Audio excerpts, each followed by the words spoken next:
Assalamualaikum warahmatullahi wabarakatuh.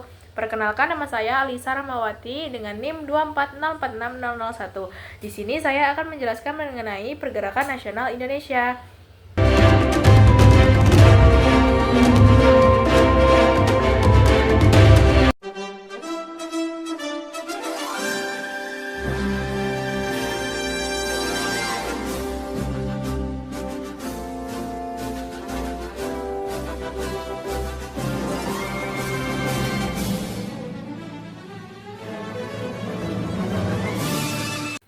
Pergerakan Nasional Indonesia. Pergerakan Nasional Indonesia adalah proses panjang dari penindasan kolonial yang menimbulkan penderitaan rakyat di Nusantara. Gerakan ini berkembang dari perlawanan tradisional daerah menuju pergerakan modern dengan semangat kebangsaan. Faktor internal yang mendorong lahirnya pergerakan ini meliputi tekanan dan penderitaan akibat kebijakan dari kolonial, rasa senasib sepenanggung jawab antar rakyat, serta meningkatnya kesadaran nasional dan harga diri yang memicu keinginan untuk merdeka dan menentukan nasib sendiri.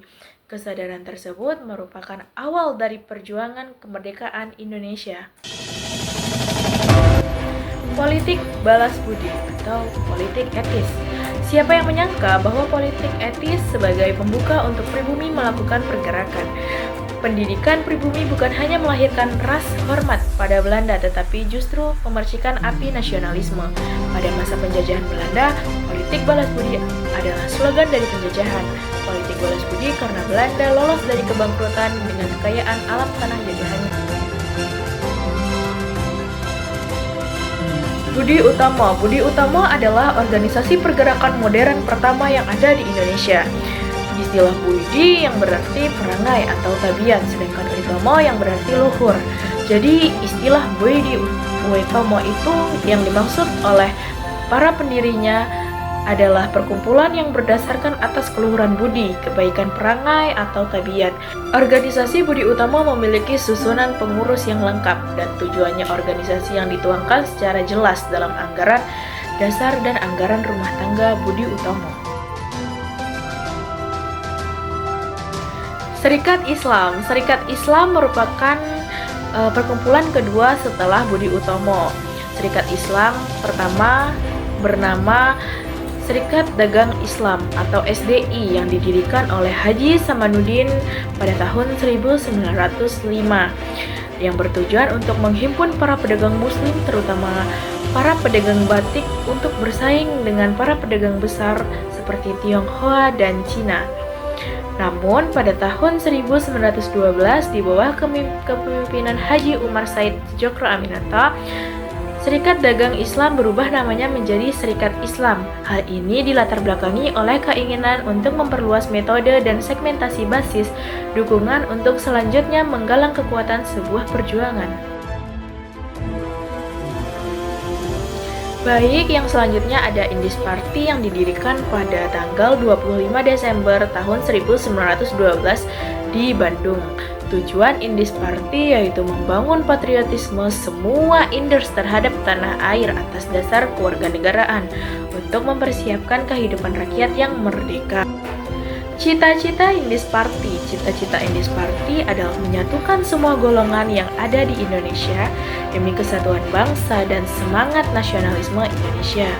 Cita-cita Indis Party ini disebarkan melalui surat kabar, contohnya seperti The Express, seperti di samping ini.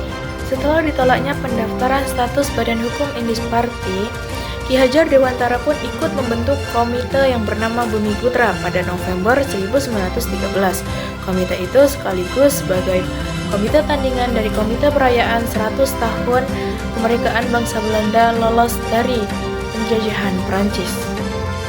Baik, berikut ini merupakan kritikan pedas Ki Hajar Dewantara terhadap Belanda di The harian The Express, yaitu Als ik een Nederlander was, yang artinya andai aku seorang Belanda. Akibat dari kritikan tersebut, beliau dibuang ke Pulau Bangka tanpa adanya proses pengadilan.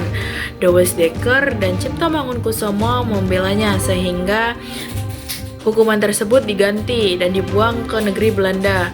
Beliau memanfaatkan kesempatan untuk mendalami masalah pendidikan dan pengajaran. Baik, dalam pergerakan kebangsaan Indonesia ada beberapa tokoh yang ikut berperan penting dalam pergerakan nasional Indonesia. Ada I.M. Soekarno, Dr. Suitomo, Mas Jokro Aminoto, serta Ki Hajar Dewantara. Dan juga ada Dr. Cipto Mangunkusumo, Sultan Syahrir, Haji Agus Salim, dan Muhammad Hatta. Baik, ada beberapa peristiwa penting dalam pergerakan nasional Indonesia. Yang pertama ada Kebangkitan Nasional, Sumpah Pemuda, Pidato Indonesia Penggugat, BPUPKI.